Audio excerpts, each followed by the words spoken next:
A long time passed, people were born, they had children, they died, and all the times were going from bad to worse in God's world. People fought one another, they hate and hurt one another. They did not care about God or the way He wanted them to live. No one listened to Him anymore, and God began to be sorry He had ever made human beings. There was one thing to do. He must make a fresh start with new people. Sadly, he decided to destroy every living creature on earth. He decided to send a great flood on the earth. But there was a one good man who lived as God's friend.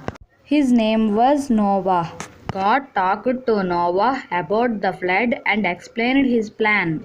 He wanted to save Noah and his family. God told to Noah to build a great boat.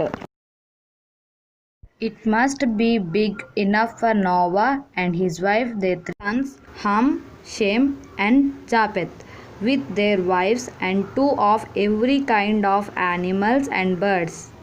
They had a room to store food to feed them all for a very long time.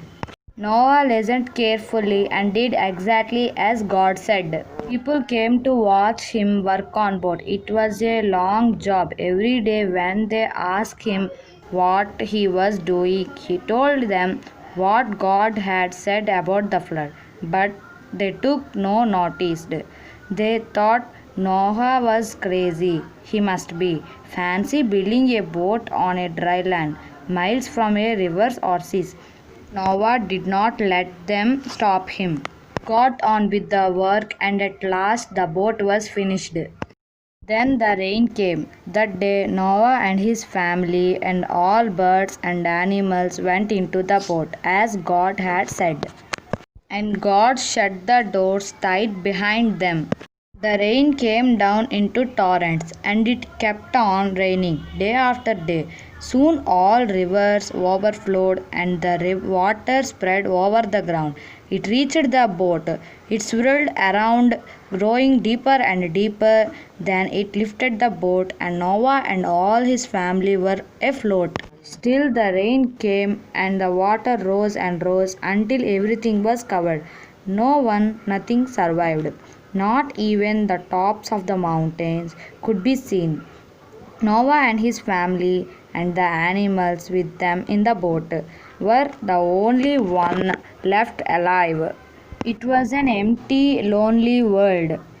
As the rain was stopped, slowly the water began to go down until the boat came to rest among the mountains. Noah wanted to find out if the earth was dry enough for everyone to leave the boat. So he opened the window and let out a raven. When the raven did not come back, Noah let out a dove, but it was not yet dry enough for the dove. So she flew back, and Noah let her in again. Next time the dove flew out, she brought back a fresh green leaf from an olive tree. Then Noah knew that the earth was nearly dry. The third time the dove flew out, she did not return. Soon Noah could see, and God told Noah it was the time for them all leave the boat and make a fresh start in the clean new world. What an exciting day that was! Animals and people tumbled over one another in the rush to get out of the boat and stand on a dry land again. Noah and his family laughed and shouted and ran about.